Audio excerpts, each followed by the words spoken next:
said this morning, some of you. Go ahead. We're going to get your ad for posterity. Go ahead. That's great. Well, some of you will know Alan Kay. Alan is, of course, a Turing Award winner, the inventor of Smalltalk, among many other things, including the idea for a notebook-type computer, which he showed us a mock-up of in 1968, that said that the electronics were too big to fit the form factor that he was attempting to implement. So Alan's wife is Bonnie McBird. She was the author of the movie script for Tron way back in the mid 80s. She's written 5 books now, which are continuations of Sherlock Holmes stories. And the most recent one just came out called What Child Is This? It takes place, of course, in the late 1800s around Christmas time. And I just finished reading it this morning, and it is a fabulous book. All of her others are extremely good. She recreates and envisions Sherlock Holmes in ways that even Sir Arthur Conan Doyle might not have. So I recommend her Sherlock Holmes books to you. It's Bonnie McBird, MacBird, and they're all available on Amazon. All right. Okay, and commercial. Very good. Go ahead, Kevin. I just wanted to say that today is November 6th, and we're delighted to have PCI co-founder Vint Cerf with us, who needs no introduction. Vint, it's all yours. Well, thank you very much. I don't know, the notorious Vint Cerf rides again.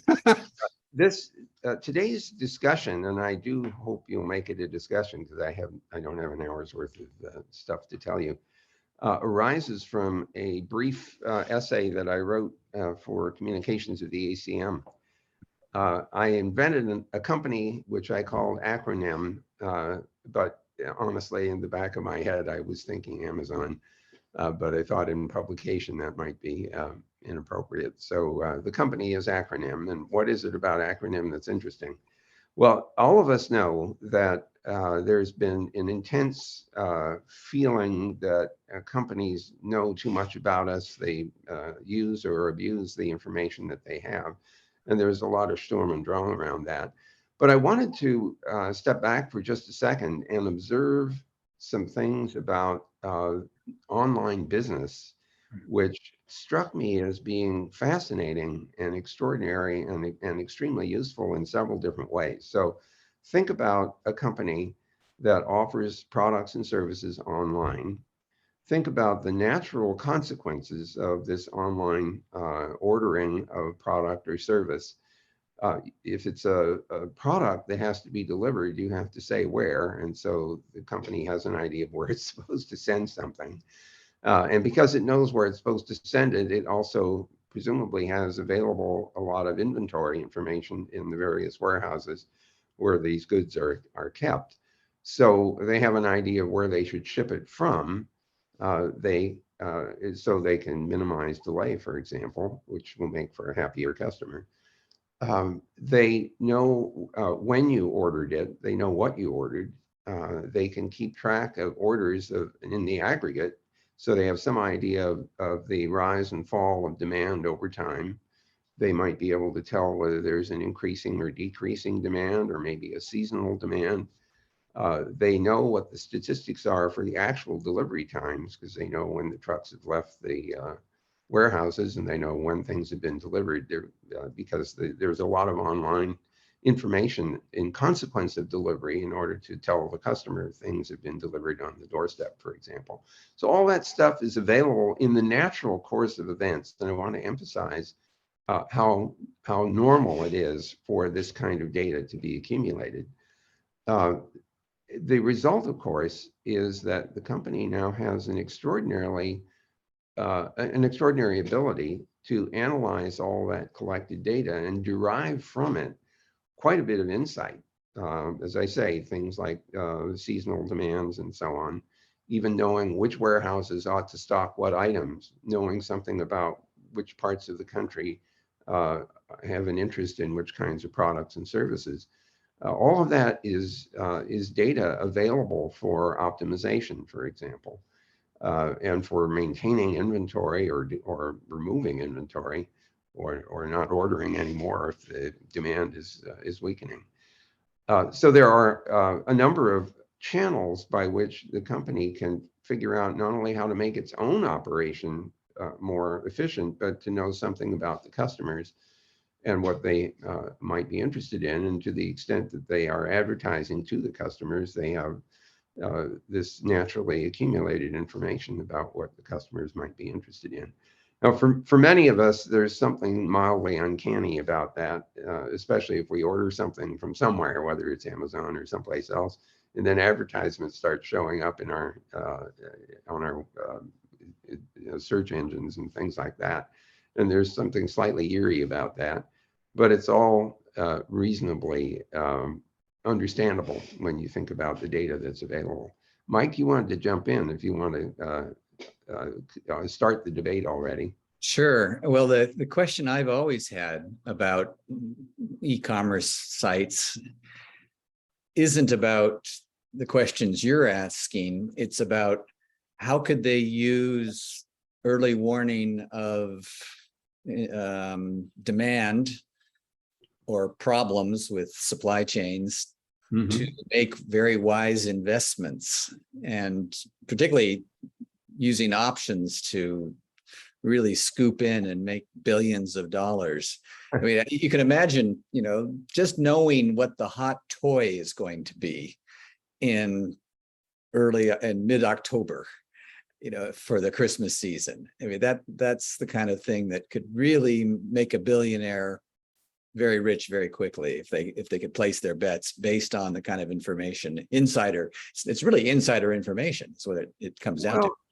No, mobile. I think that depends on what's done with the information. I think you may be right. I'm not sure where the law would settle on this. If in the normal course of events, the company discovers that there's a lot of interest in a particular product and orders it in order to be ready for demand at Christmas, that's business. I don't see that as that's definitely business. But if you're a marketplace and you see companies developing a hot product and you see a surge in demand before the rest of the world sees that surge, then you can place some bets on the stock of that company, particularly if it's a small toy company, for instance, and they've only got one or two products. I mean, this is an opportunity for a pretty big gain if the stock price is going to jump 20, 30, 40%. So let's be a little careful, Mike. I don't know whether any of you have ever read the Oz books, but I'm a big fan. I have started reading them when I was like 7 or 8 or something. And there's one book, I don't remember which one it is. There's a group of people called the Flutter Budgets, and everything is a disaster. There are all kinds of speculation about horrible things have happened or could happen. And so they go on and on for this chapter where they're all afraid of all these horrible things. Now, your point is not wrong in any sense, except we don't know whether that's actually happening. And so you're speculating, which is fine, but I want to distinguish speculation from any evidence that that kind of behavior is happening. And if it is happening, one interesting question is, to what extent is it considered insider information? It's certainly, if you trade in your own company stock, that's certainly insider information. I'm not quite sure where things go. Maybe there are legal minds on the call that can say what happens if you come across, suppose I just wander around through a toy store and notice, what's popular, what's on the shelves, and I decide to invest. Have I done anything wrong? And what would you say there? Well, I think there is a lot of money being made by data companies like Bloomberg, who have something like 40,000 different data feeds, and they collect this kind of information on how markets are behaving. They even fly airplanes over the oil tanks in Oklahoma, and since the roofs, the oil tanks go up and down according to how much oil is in there, they can very quickly, day by day, assess the demand. And so that's the kind of, it's a gray area, clearly. And clearly it's a matter of, Bloomberg is selling this to anybody who wants to pay, and it's $30,000 to make $30 million. Yeah. But my question is, like Amazon, for instance, where they know what the hot toys are. And I mean, and Google too. I mean, your search terms are going to pinpoint hot products before the rest of the world knows about it. So, well, I'm not going to say anything about Google because I don't know, anything to say. I will argue that you just labeled yourself agent provocateur in this conversation. Thank you. You're welcome. I wish I could put a little electronic something, a little hat or something on you, labeling your commentary. But fair enough. That's a reasonable debate to have. And my guess is that at one other session of the PCI might investigate whether there's any evidence of that. I haven't even seen any articles on this. I mean, it's odd because, as you say, there's a lot of people in Europe in particular who love to speculate about nightmare scenarios. Right. Well, yes, that's a troublesome thing if people decide that the nightmare scenario they're speculating on is worth acting on, even if there's no evidence.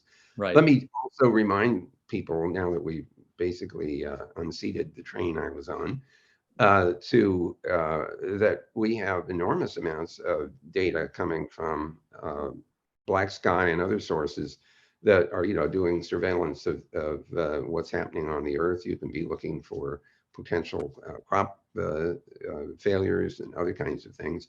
All that information is incredibly valuable, not only perhaps for the investing community, but also to governments that are trying to figure out what policies to adopt. So in some sense, I hope that you're not saying that that we should stop accumulating information because it might be abused. I hope that's not what you're suggesting. Not at all. I guess I'm sort of saying it would be nice to know if these investment strategies are being done, and it's very possible that there are companies that are tracking investment behavior, and they would see if certain companies were doing some of this kind of thing. I don't know. It's definitely a nebulous area, and it's not one that's well understood. And I'm so surprised that I haven't seen more on this potential investment strategy. It's not a potential one. It's happening. It's just maybe it's not happening in Amazon and Google. It's certainly happening in other markets. Well, there certainly. I pay Merrill Lynch, for example, for the information that they have to help manage my accounts. And they do research, and they tell me, my broker says he will not trade me into stocks that they're not monitoring, for example.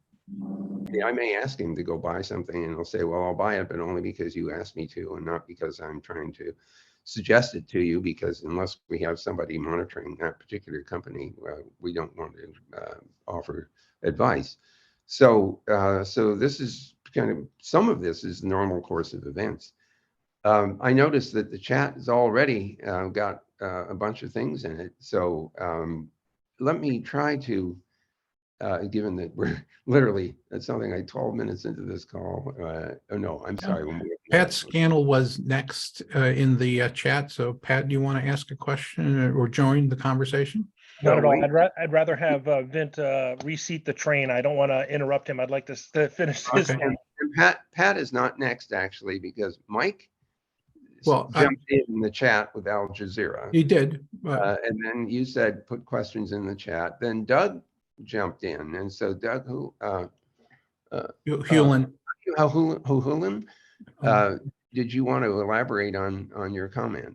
Yeah, well, we were just talking about broadband tracking, and Microsoft has some really good information on how they track broadband usage by county. Actually goes down, and comparing that to the FCC tracking. So I put some of those links in the chat. But at the end of the day, the question is how many people actually have internet connectivity.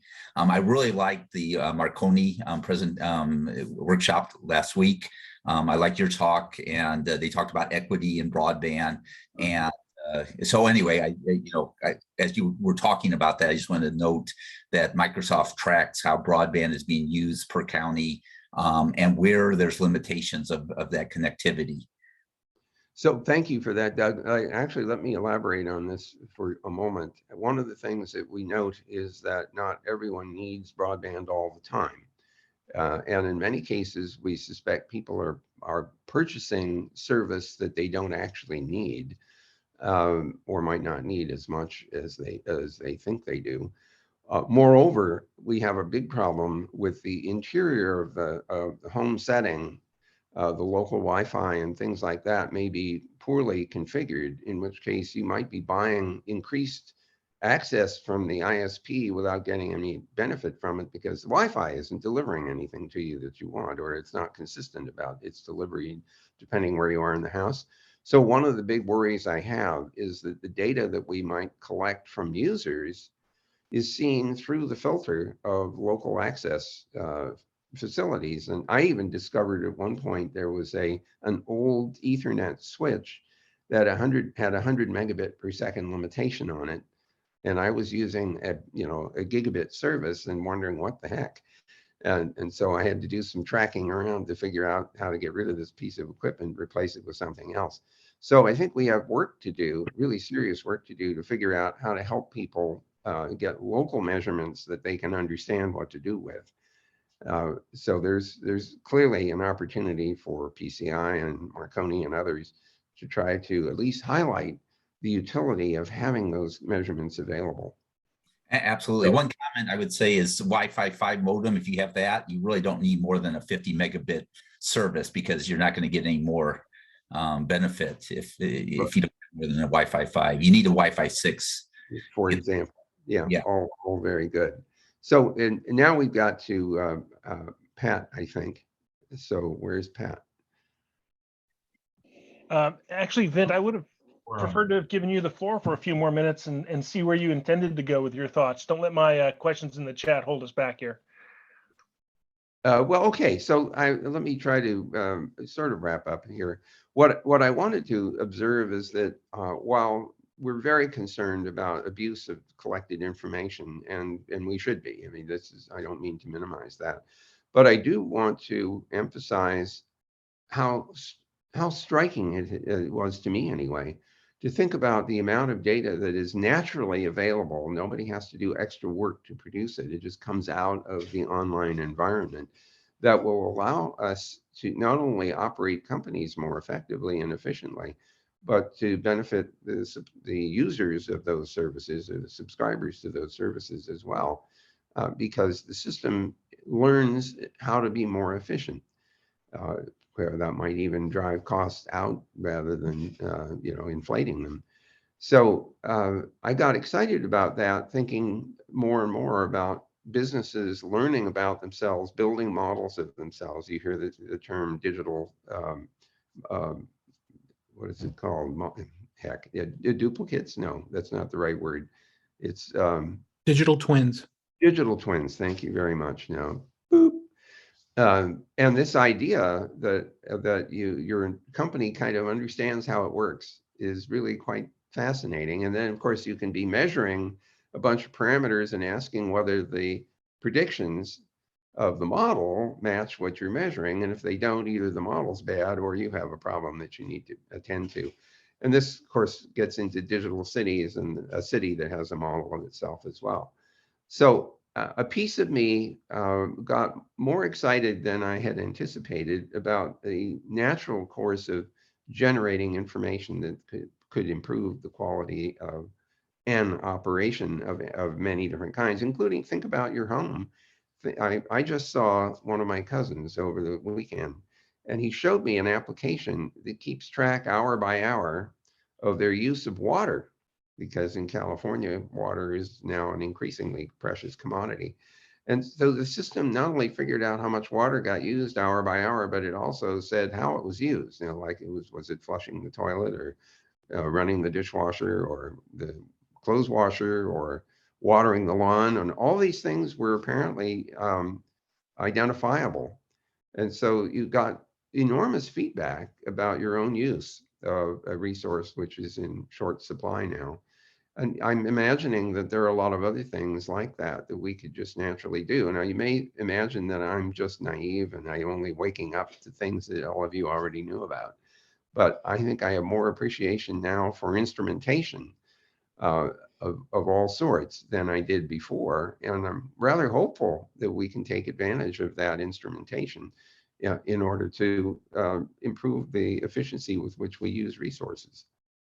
Vint, I'll just point out that like the water bill, the electric bill that I get from Duke Power here in North Carolina, it identifies electrical use by appliance. It says, this is how long your refrigerator was running. Here's how much you used on air conditioning. Here's how much you used on so on and so forth.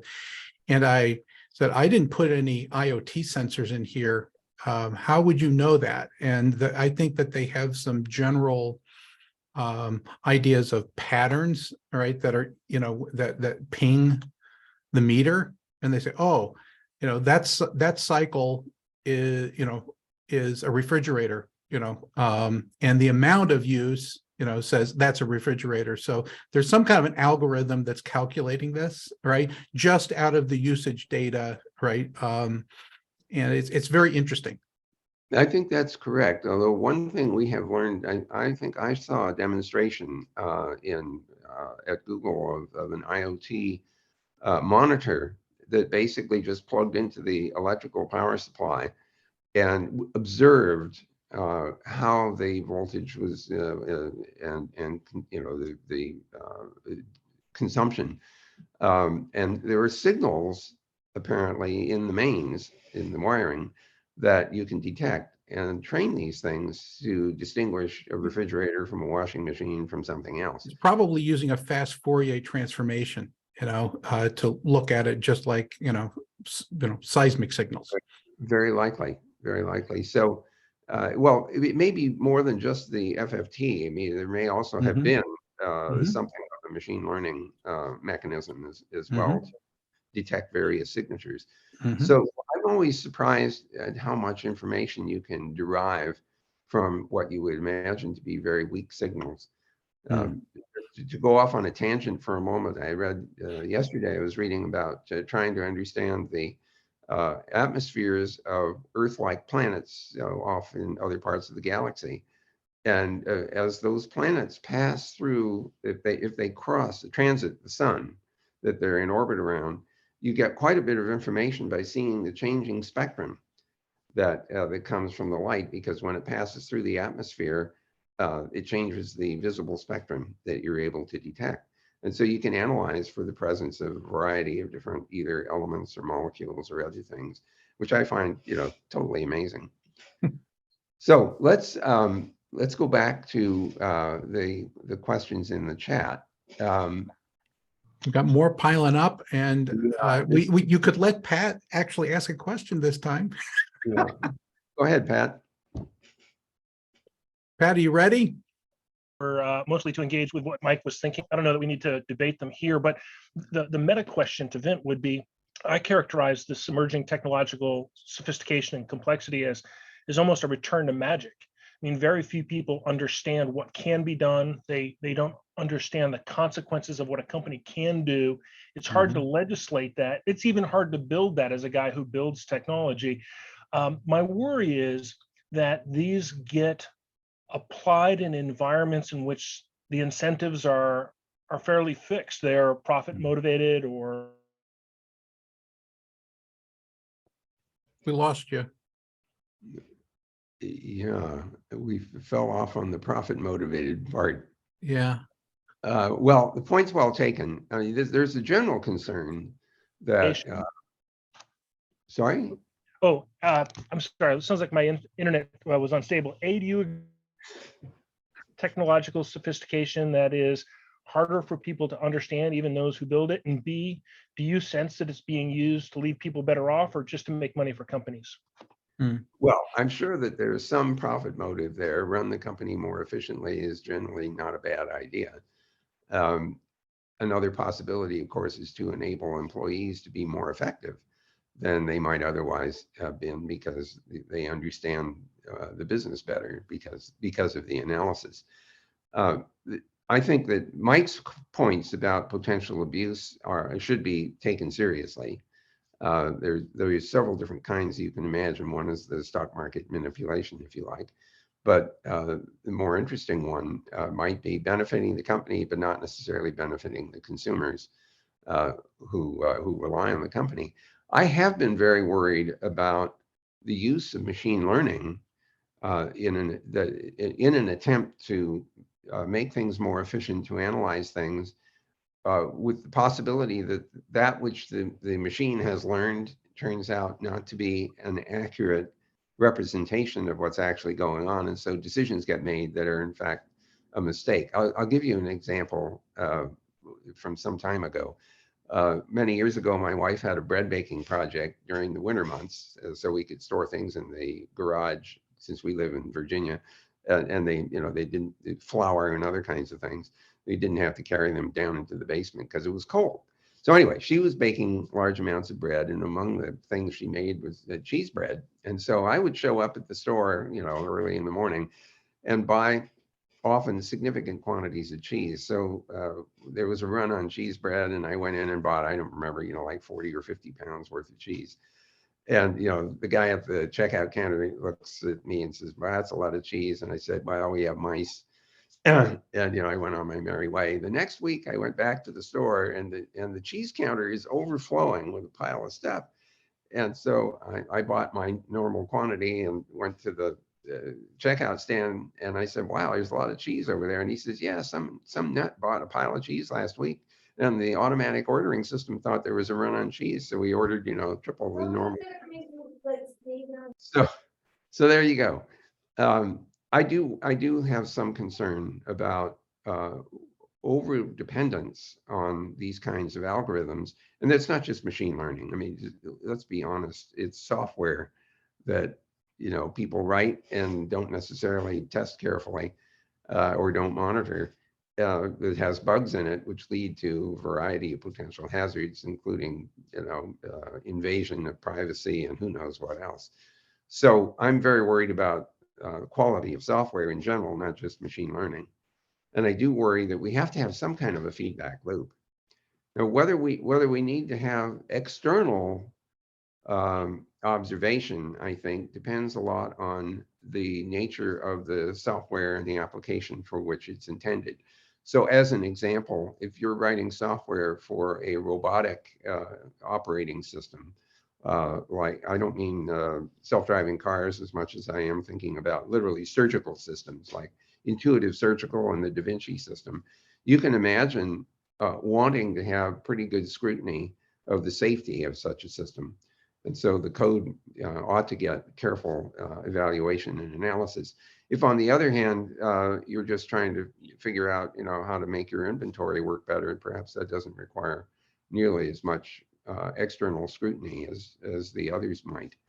So perhaps we should figure out how to express concerns about our dependencies on this software in order to sort out whether additional scrutiny is needed, evaluation, certification, and things of that kind. And I will, just since I'm grabbing the microphone here, I will say that I am becoming much, much more concerned about the nature of dependency on software. If those of you who use mobiles like I do on a regular basis may have noticed how very dependent we have become on the applications running on those mobiles. And when they don't work for some reason, battery's dead, can't get a signal, or whatever it is, there are cascade failures that can occur. And I worry that we're creating and building in a lot of fragility in the socioeconomic system that we're living in right now because of that dependency. So I'll stop there. I don't know, Pat, whether you wanted to respond to that or whether we move on now to others. No, I'll cede the floor to others. Thank you, Vint. Okay, I thanks, think Pat. after that was Ben. Ben, you want to jump in? Ben Konsinski? Yeah, I was just referring to a comment Vint made earlier on. And when we look at this, we tend to design metrics and measures on an episodic basis, especially as we moved into digital domains that were more sampling based. And somehow we've lost some of the expectation that we had in the analog sense of continuous reads. And maybe we ought to reflect on our early designs now should aspire to continuous assessment and continuous measurement rather than using that as an end game. Just a So thought. actually, continuous measuring, I thank you for bringing that up. Continuous measuring is really valuable for medical purposes, for example, keeping track of what is normal for you and seeing excursions. My brother is a diabetic, for example, and while I was seeing him on the weekend, his sensor went off and it said that his blood sugar level was low, and he went to get something with some sugar in it. But the idea of this continuous monitoring is really valuable, especially if you keep a record, so that you can discover by looking back on excursions that might indicate, some kind of a problem. So I'm with you on that. I just wanted to also mention something else. Mike Nelson brought up the Arthur C. Clarke Foundation. That's right. Not only I'll be in attendance and introducing Esther Dyson, in fact, while I'm there. So it's at the French Embassy for those of you who are in the DC area. That sounds great.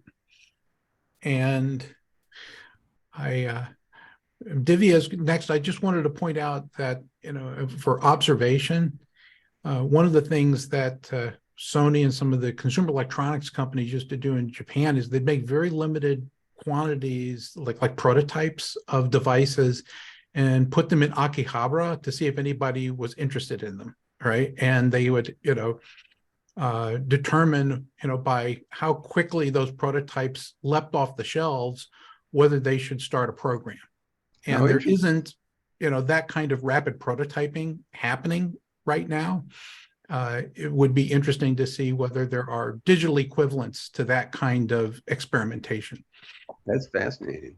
There is, we do a lot of internal, what we call dog fooding at Google, but one of the things that it occurs to me is that there's this tension between wanting to surprise the market, with a new product, and not wanting to be surprised by the market when the new product shows nobody cares about it. Right. So somehow going outside of the bounds of the company can sometimes be very useful, but then you have this tension between not wanting your competitor to know what you're thinking and making sure that you don't come out with a dud. Fascinating. Agreed. Agreed. Risk sensitivity has changed, I think. Divya. Hi there.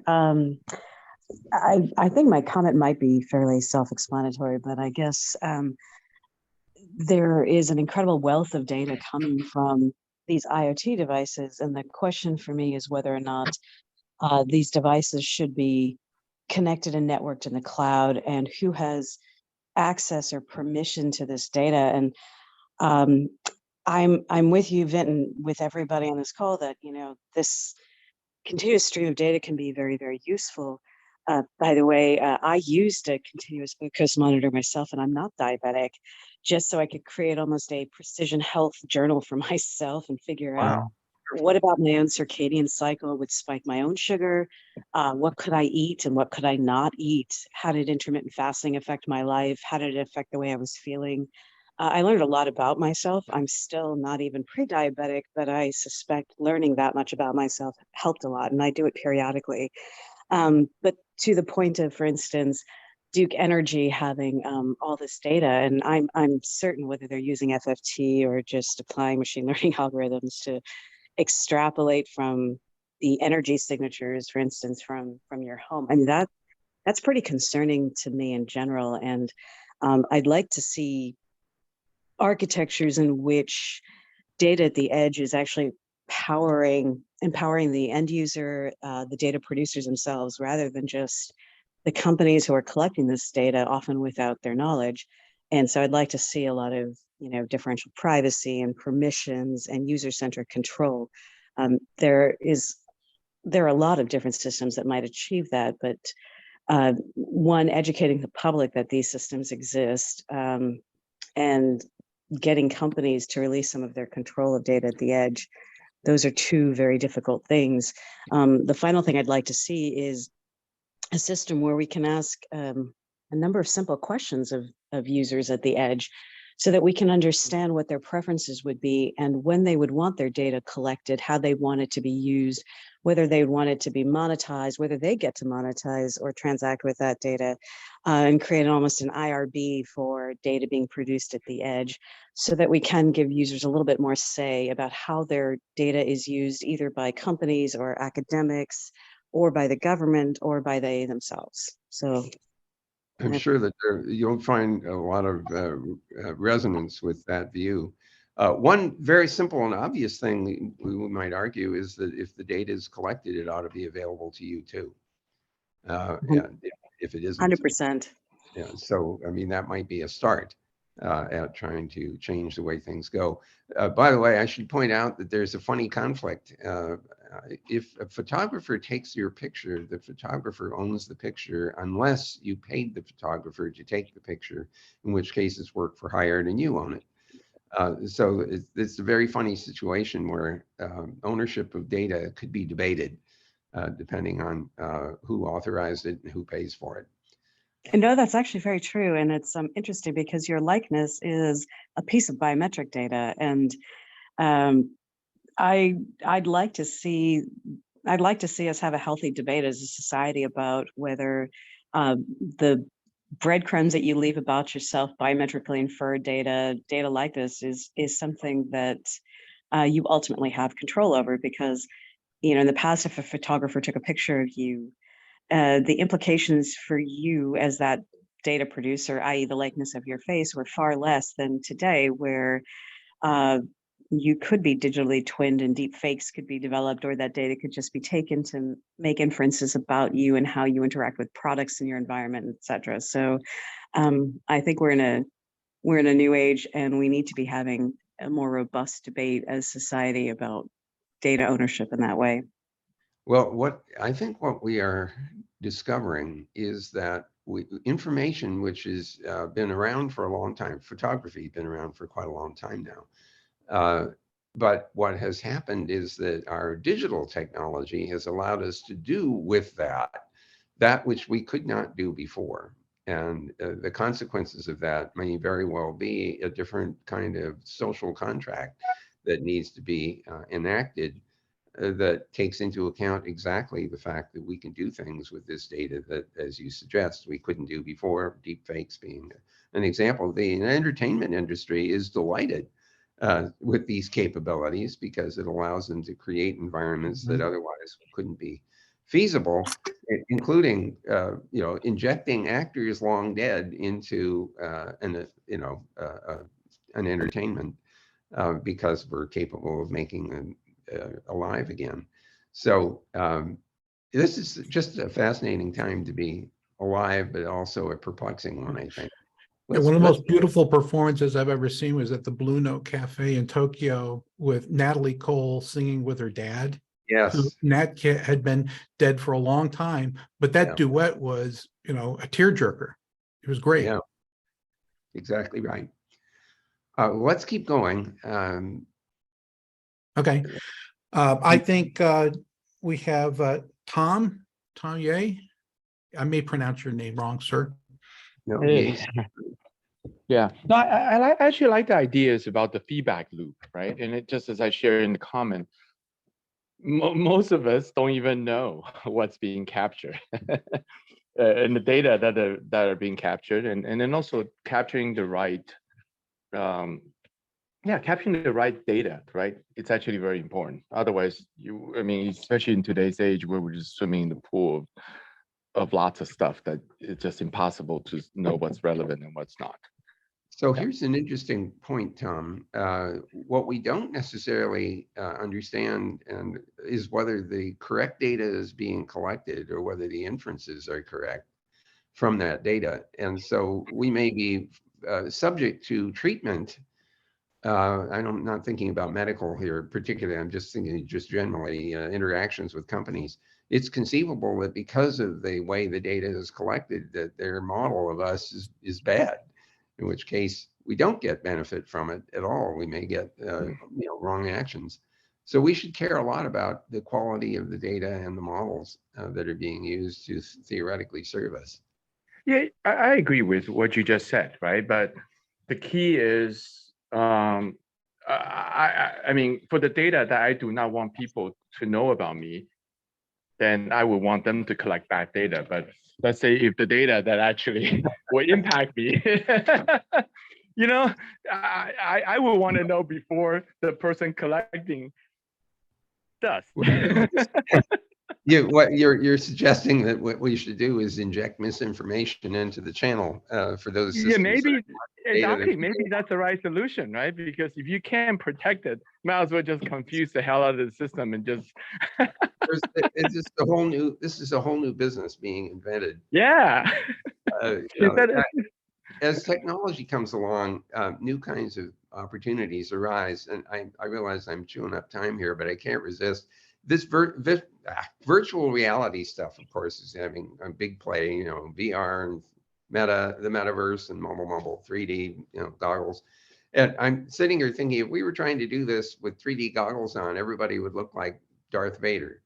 And so we wouldn't want that. We'd want to have an avatar that represents us. And of course, if you have to have an avatar, maybe mine could have more hair. Maybe we could make digital clothing and you could rent it from Ralph Lauren for $5 a month. I mean, all of these technologies introduce interesting possibilities that we probably hadn't thought about before. It absolutely does, right? Both ways, right? Both positive and negative, and both good data and bad data. And on top of that, with the Web 3.0 world, which it is blockchain. So now it creates a trail of supposedly, accurate tracking of all the changes. That kind of throws in another dimension also. Well, so this raises another interesting point, and that's the right to know. I should know what information is collected, what information is stored away, and I should have the right to correct errors. And we've seen that arise in the financial sector, where credit ratings, the credit rating companies are required now to provide you with the information they have and an opportunity to correct errors that might affect your credit rating and ability to operate economically. Yeah, I mean, right to know and right to forget is more advanced in EU, right, than here at the moment. Yeah, I have to tell you, this right to forget thing is, I have mixed feelings about it. First of all, I'm sure. Well, I mean, I'm just saying that there are other places on the planet that have more legislation or regulatory frameworks for this stuff. The fact that they have regulations doesn't necessarily mean those are the right regulations. Right, exactly. An example, in our case, if the search engine is supposed to remember everything it's supposed to forget. Because we don't remember. Really, that's literally true, because somebody says, remove this from the index. Well, we regenerate the index all the time. And if the place where the content appears that shows up in the index is something that we're supposed to suppress, then we have to remember to take it out of the index. So we have to remember everything we're supposed to forget. And of course, that goes up over time. So that's a little nutty. The ideal thing would be to remove the content from the place where it's found in the indexing process. But you don't always have jurisdiction to go to that place and say, take this out. So we have that problem. And the other more general problem we have in the internet is that the internet remembers stuff we wish it would forget, and it forgets stuff we wish it would remember. And so, it's a challenge. And everything that you're forgetting, the Internet Archive is trying to capture and hold on to, right? Yeah. All right. So this is a mixed bag again. Sure it is. It's very helpful, to go to the archives. And also that opens up another dimension also, right? Now, let's say we have an accurate record of all of the changes in the data and so forth. Now, there's also the judgment factor. Is that record constitute, let's say, take the example of a credit report, is being 30 days late considered late payment, or is 60 days? Again, but this is actually an easy one for us to judge the guidelines. Now, I think this gets really messy when it comes to what is the right thing to do and what's a good character, what's a good person, what's a bad person, and who decides that question. Right. So I see Doug and Mike back in chat, but Roberto, you are new. So we would invite you, I'm going to invite you first to join us. You have a question for Vint or a comment? No, actually, yeah, thank you. This is the first time on one of these calls, but my question was more around the photograph example. You said it's if somebody takes your picture, they own it. I was just curious to see if that was a US example or if that's the case worldwide. It's not just US. I believe that is a copyright matter.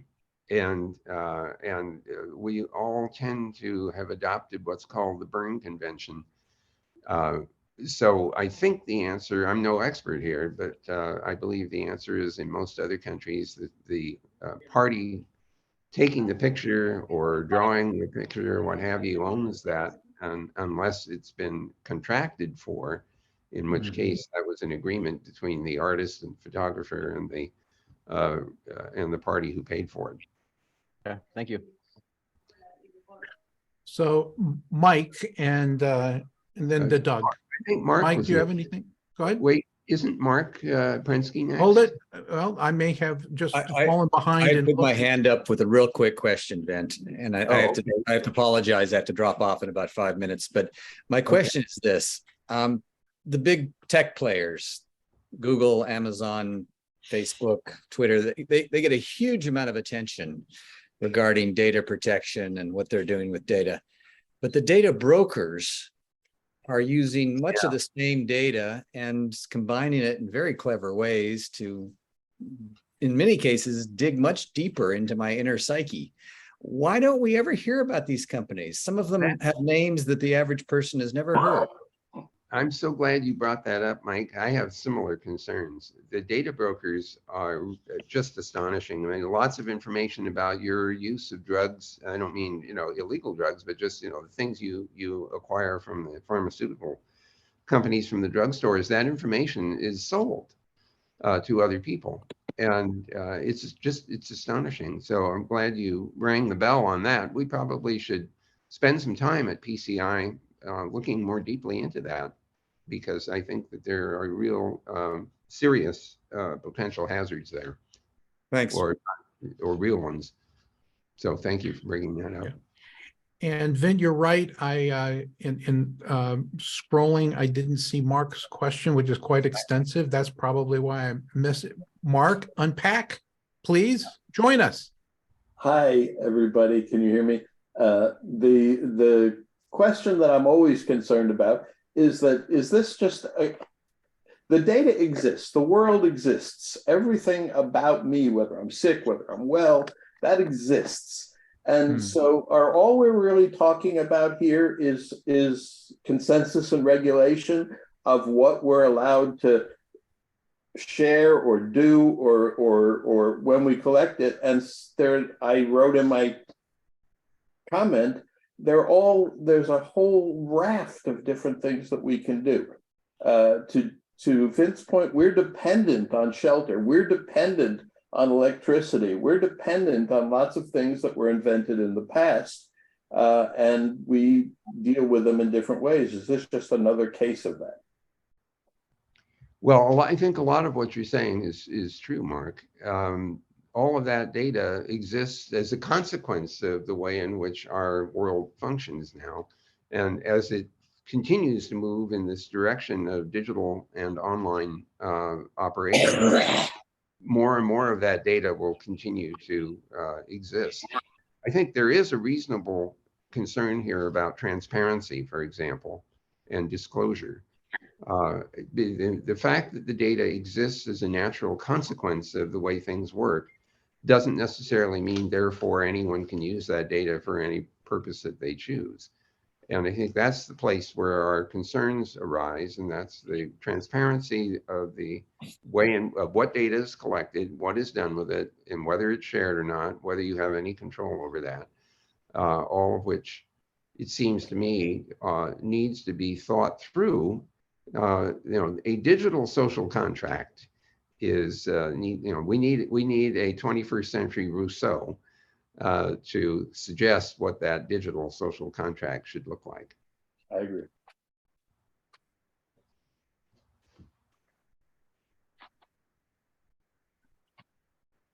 So Tom, I'm just glancing at some of the other comments that have been raised. Tom asked, is the drug usage data open somewhere? I don't know the answer to that. I don't think so. And Mike, we understand when you have to go, no problem. We'll gossip about you in your absence. That's a wonderful way to add to our spice to our meetings. I think one of the big issues that's coming up now is what data should be shared. That is to say, what data should be public? This is one of the, how can the public benefit from this phenomenon of data production and data accumulation? And so there is a lot of debate in Europe and elsewhere about which information should become publicly available. And what I have seen in the past is that publicly available data has a remarkable ability to stimulate thinking about how that data can be used. And I suppose for, well, productive reasons and perhaps ones that we would consider inappropriate. But it's valuable to have access to public data to allow others to show us how that data could be repurposed for insight, for example. So the Research Data Alliance at NSF is trying to accumulate scientific data and making it as broadly available as possible so that scientists have ready access to that information and can apply it. And when you hear about reprocessing of older data, given new insights into the way things work, it reinforces my belief anyway, that hanging on to data, making sure we have the right metadata, knowing how instruments were calibrated and things like that can be enormously valuable because it gives us perspective that we wouldn't otherwise have. Yeah, that kind of goes back to the digital vellum conversation we were having several years ago. Yes, it's how do I preserve the data over long periods of time and make it continually useful. Just before I got on this call, I listened to about a 15-minute explanation of the Rosetta Stone, and you all remember that was how hieroglyphics were understood, because it turns out they were saying the same thing in the hieroglyphics that were written in Greek, and it turned out the hieroglyphics were actually a phonetic language. But what was interesting is that the woman who was giving the lecture was not talking about the translation part. She was explaining what did it actually say, what was actually written on this thing. So again, something from 4,000 years ago, insight into a society long gone. Fascinating. So Mark, did that fully answer what you were trying to tee up?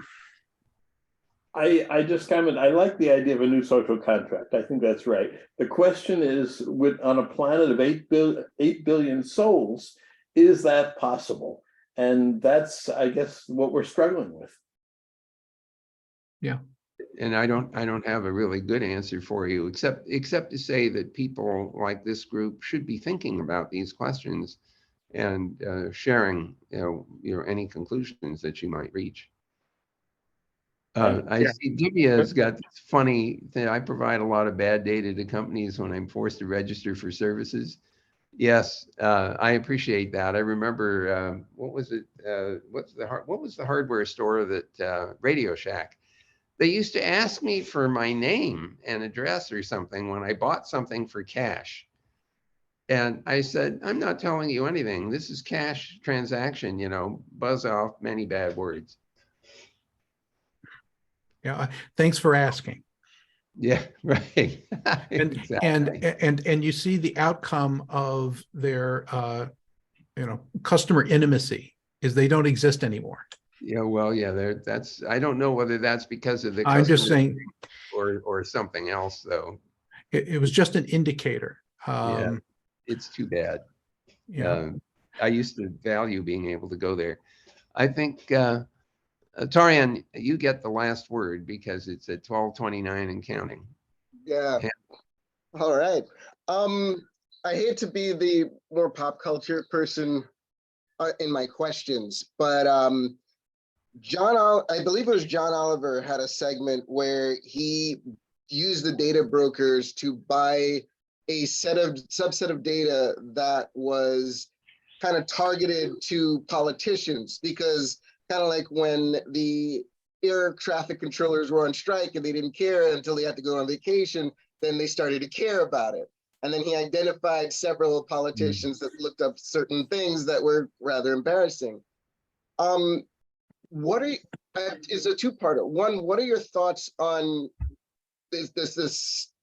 I want to call it a stunt, even though it's not really, but like that example, to help drive lawmakers, and then showcasing those examples on a national or worldwide stage to the public. And what do you think the differences in the reactions and hopefully change will be? Well, I think this is a very clever idea because it's a way of showing a politician that they're at risk and that therefore they should care not only about the people they represent, but they'll be motivated to do that because they are among the parties at risk. And so it's actually quite a clever way of saying, by the way, you can't ignore this because you're also in the same spotlight potentially as the general public. And if you think that's a bad thing, then you better do something about it. So that's actually a pretty good mechanism for creating incentive. Sorry, any closing thoughts? Well, from Vint, no, I don't think so. Thank you for a very interesting conversation. I enjoyed spending an hour with all of you. Obviously, there's much more to be done here, and I hope that that we can use this discussion to aim some of PCI's work in the direction of protecting people from potential harm, but also improving the utility of the data that is collected so that it's beneficial for everyone. Well, Vint, thank you so much for being with us on a Sunday, and we look forward to hearing from you again in the new year. Take care, everyone. Thanks for being with us. Happy holidays. Bye-bye for now. Cheers.